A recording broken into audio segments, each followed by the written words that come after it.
আমরা জানি গোটা পৃথিবীতে যত ধর্মগ্রন্থ রয়েছে, পার্সোনাল গাইডের গ্রন্থ রয়েছে, যত মানব কল্যাণের উন্নতির জন্য গ্রন্থ রয়েছে, তার মধ্যে শ্রীমদ্ ভগবদ্গীতার স্থান সর্বপ্রথম। কেন শ্রীমদ্ ভগবদ্গীতা সকলের থেকে আলাদা একটি গ্রন্থ? কেন শ্রীমদ্ ভগবদ্গীতা শুধু ভক্ত তৈরি করে না?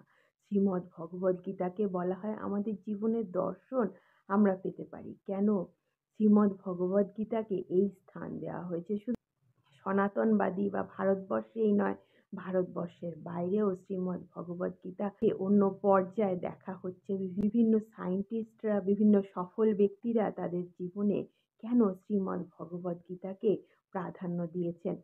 অন্যান্য যে কোনো শাস্ত্র বা ধর্মগ্রন্থ থেকে আমরা মানুষের জীবনের প্রকৃত কাহিনীগুলো জানতে পারি এবং কি করলে আমাদের ভালো হয় এবং কি করলে আমাদের পাপ হয়, প্রকৃতপক্ষে সেই গল্পগুলো, সেই ঘটনাগুলোকেই তুলে ধরা হয়।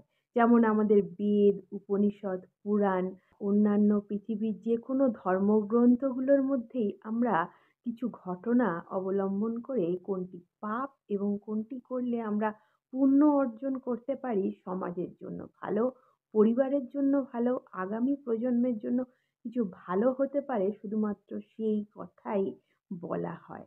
কিন্তু শ্রীমদ্ ভগবদ্গীতা বলা হয়েছে যে তার থেকে বেরিয়ে কিভাবে আমরা ঈশ্বর প্রাপ্তি করতে পারি।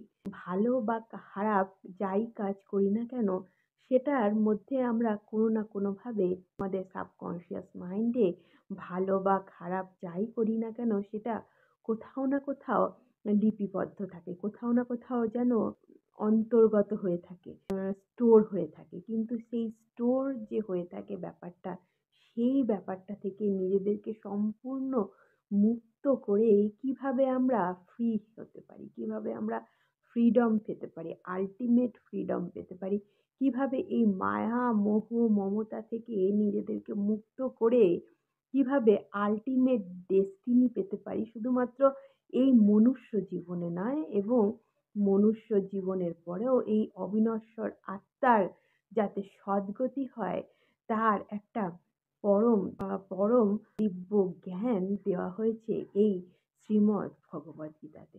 তাই শ্রীমদ্ ভগবদ্গীতার শুধুমাত্র আমাদের হিন্দু সনাতন ধর্মীয় শাস্ত্র হিসাবে নয়, এই শ্রীমদ্ ভগবদ্গীতা আমাদেরকে মনুষ্য জাতির উন্নয়নের জন্য, মানসিক বিকাশের জন্য উৎকৃষ্ট অবদান বলা যেতে পারে। যে উৎকৃষ্ট অবদানটা যে আমাদের সনাতন হিন্দু কালচার থেকে বিলং করছে, যা গোটা পৃথিবীবাসীকে যে সামর্থ্য হয়েছে, তার জন্য অবশ্যই নিজেকে গর্বিত মনে করি। আপনিও যদি এমনই গর্বিত মনে করে থাকেন নিজের সনাতন ধর্ম এবং শাস্ত্র সম্বন্ধে, তবে অবশ্যই ভিডিওটি শেয়ার করে এর অংশীদার, অবশ্যই ফলো করতে বা লাইক করতে ভুলবেন না।